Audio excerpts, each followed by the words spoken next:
জামাতের আমির যেরকম বলেছিল, বে ছেলেরা সরো, মেয়ে বন্ধুরা এখন তোমরা আসো, তার পাশে বসিয়ে সেলফি তোলে এই মুরব্বী মানুষ বেপরদা মেয়েদের সাথে। এখন এটা তো ইসলামী আন্দোলন পারে না।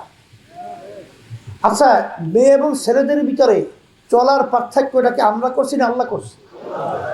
তাই আল্লাহ মাফ করুক, নাউজুবিল্লাহ। তাইলে এই বৈষম্য কি আল্লাহ করছে? আল্লাহ মাফ করুক, তাহলে ইমান থাকবে? মেয়েরা মেয়েদের অবস্থানে থাকবে, ছেলেরা ছেলেদের অবস্থানে থাকবে। মেয়েদের স্বর্ণ সবচেয়ে বেশি দিয়েছে ইসলাম। এই জন্য আমি বলবো যে এই ধরনের আচরণ তো আমরা করতে পারি না।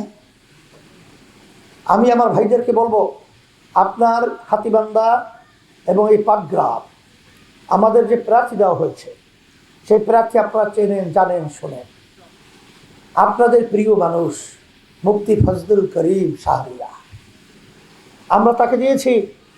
যদি আজকে আমরা এই পথ পরিবর্তন করতে পারি, আমার মন বলছে নতুন রিন গভীর থেকে পরিষ্কার করে কাপড়কে রাখে নতুনের মতো উজ্জ্বল। নতুন রিন অ্যাডভান্সড পাউডার।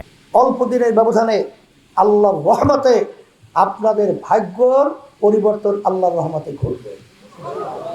আপনাদের মুখে হাসি ফুটবে এবং সাথে সাথে আজকে যে ইসলামের নামে যে মিথ্যাচার যেভাবে চলছে, আল্লাহ রাসূল সাল্লাল্লাহু আলাইহি ওয়াসাল্লাম আসছিলেন মিথ্যাকে দূর করার জন্য, ন্যায়কে প্রতিষ্ঠিত করার জন্য। আর আজকে পার নিচ হইতে মাথার তালু পর্যন্ত সব যাদের মিথ্যায় ভরা, এরা আবার পরবর্তীতে বলে ইসলাম কায়েম করবে। এইটাও বলে আবার বুঝায় যে এখন তো কৌশল করা লাগে, পরবর্তীতে ইসলাম কায়েম করবে। এই ইসলাম বাগে খাইছে, বাগে। ওই ইসলাম কোনোদিন আর ইসলাম হিসেবে আসবে না। এরা সম্পূর্ণ একটা ধোঁকাবাজি কথা। আর শরীয়ত কি বলে, ইসলাম কি বলে, বাস্তবে যেটা আমরা সেটাই বলবো।